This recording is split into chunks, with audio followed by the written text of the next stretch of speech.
o'quvchilar, keyingi metodimiz uzum metodi deb nomlanadi. Bu metodimizda demak uzumimizga qaraymiz, uzumlarimizni ba'zi birlari pishgan, qolganlari esa pishmagan.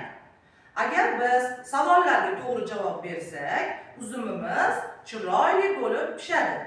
Agar biz savollarga javob bera olmasak, uzumimiz xomligicha qolib ketadi.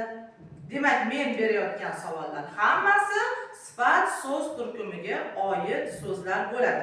Tushunarli bo'ldimi? Unda boshladik. Men birinchi savolni o'qiyman. Ruchkamizni olib, birinchi savolga belgilaymiz.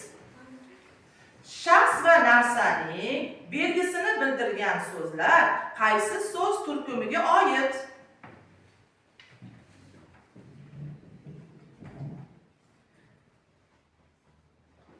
Ikkinchi savolimiz.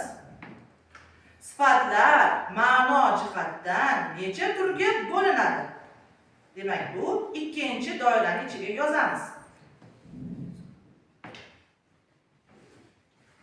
Uchinchi savol.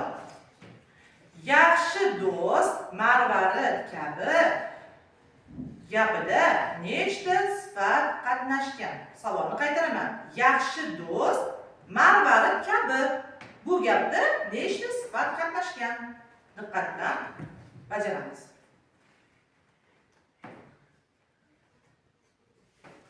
To'rtinchi savol. Xushchaqchaq bu sifat to'g'rimi? To'g'ri bo'lsa to'g'ri deymiz, noto'g'ri bo'lsa noto'g'ri deymiz.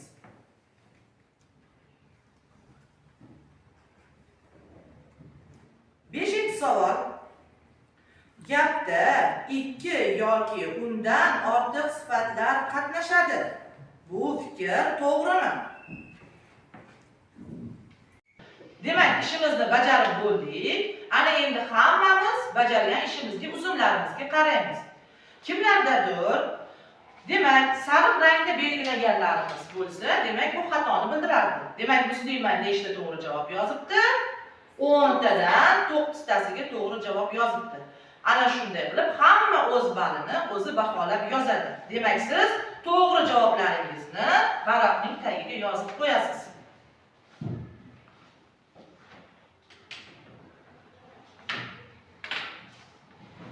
Demak, hamma o'z bahosini bilib oldimi? Juda ham yaxshi. Mana shu bilan bugungi metodlarimizni ko'rib chiqdik. Darsimiz qiziqarli bo'ldimi? Ha.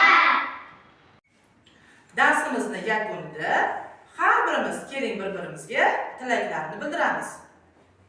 Men senga tinchlik tilayman. Men senga yaxshilik tilayman. Men senga sog'lik tilayman. Men senga yaxshi o'qishni tilayman. Men senga omonlik tilayman. Men senga xotirjamlik tilayman. Men senga do'stlik tilayman. Men sizga uzoq umr tilayman. Rahmat.